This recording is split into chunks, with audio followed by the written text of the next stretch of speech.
When I create in 3D models, I focus on collecting references, technical projections and photos from the airport visit. The first step is to shape the geometric solid from the software tools. I adjust the scale and assemble simple elements into increasingly complex shapes. Try to make the model visually the best representation and its mesh correct.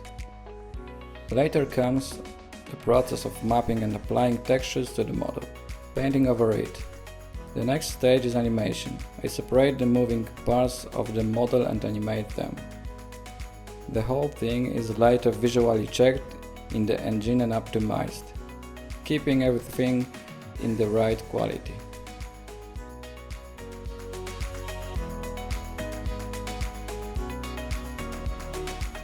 We are not limited to one source. When creating a given vehicle, we try to get to know it from as many sides as it possible. We usually start with a web search.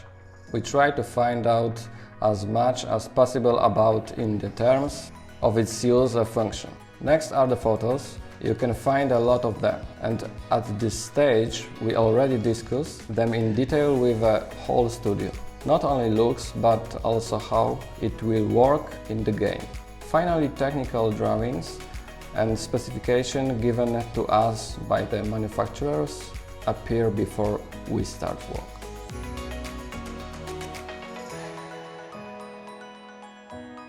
Yes, this is a huge advantage of working with aviation companies. During our visits to the airport, we spend a lot of time inspecting the vehicles to be included in the game. Such visits always bring something new to the game.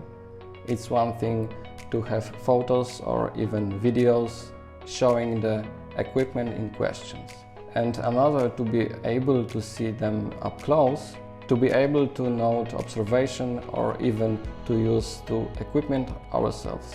This is actually something unavailable to the ordinary aviation enthusiast. With thanks to these opportunities, we'll be able to put into the hands of players the equipment closest to the real one.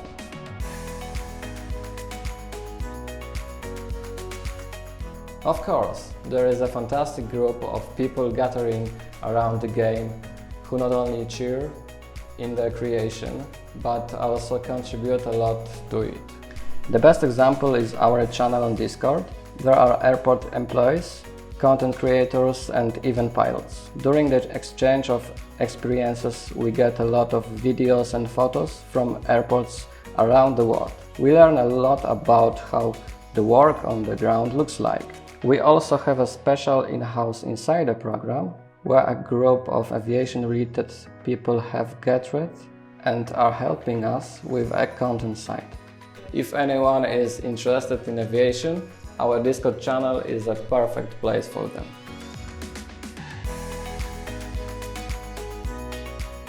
Too long, but seriously, the creation of the vehicle taking on average from a few days to more than a week, depending on the details. For example, if it's an airplane, it takes longer.